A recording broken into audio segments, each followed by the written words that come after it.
गत किछि दिन तले काश्मीर अनुष्ठित होइतबा खेलो इंडिया वाटर स्पोर्ट्स कानोइंग जातीय स्तरीय प्रतियोगितार 200 मीटर और 500 मीटर बोट चलना कटक जिला चौतार नवग्रह साहिर झील रश्मिता साहू गोल्ड मेडल जीति। एसत भारतर माननीय प्रधानमंत्री श्री नरेंद्र मोदी रेडियो रे मन की बात कार्यक्रम में रश्मिता सीधा सड़क कथा होइथिले। रश्मिता विभिन्न महलर शुभेच्छार सुओ छुटिथिबा बेले आज चौतार नवग्रह साई पूजा कमिटी तरफ संबर्धना दि जाइछि।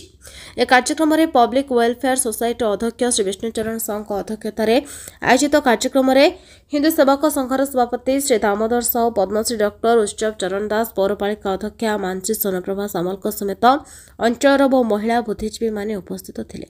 एथिसत अतिथि माने आगामी दिन में किपरि भावे विश्वस्तरीय ओलंपिक खेल में भाग नेबे और चौदार अंचल नाम टेक रखिबे ता मत प्रकाश करथिले। नमस्कार, जय जगन्नाथ। रश्मिता साहू मु काइकिंग कैनोइंग प्लेयर अटे। वर्तमान खेलो India first water sports festival आयोजित होता दुईटी स्वर्ण पदक हासिल करी जहाँफल कि आज आम साहि मत संबोधन करते मत बहुत खुशी लगुच कि आज आम साहि बड़ प्रोग्राम खाली मो का रखिक मो सहित देखा करके मोर संबोधन देते मत बहुत खुशी लगुच।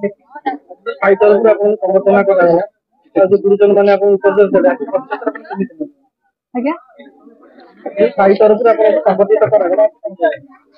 निहाती भाव में आज बहुत आम साहिर चौदार एत बड़ बड़ लोक मेंबर आमर जो मैंने अच्छा बापूजी हूँ आमर पद्मश्री अवार्ड उत्सव चरण तेज अटंतु कि आहरी बड़ बड़ जी आम विष्णुचरण साहू हूँ आउ लक्ष्मीधर साहू हूँ साहिर समस्त बड़ गुरुजन मैंने आज मत डाकिकी संबोधन देते निहाती भाव में बहुत खुशी और गर्वित। मुझे चाहिए एथर चेष्टा करी कि आहरी जी मोर कंपटीशन अच्छी मु आहरी भल करी आहरी medal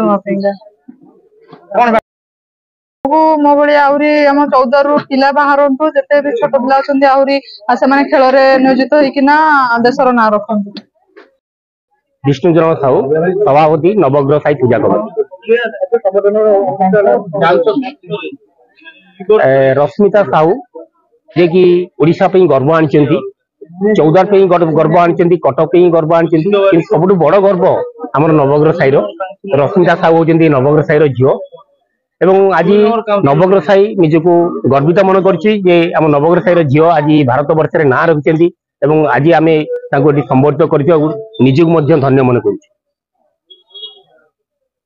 Chavdar Prashant Kumar Barala report, नायवती TV.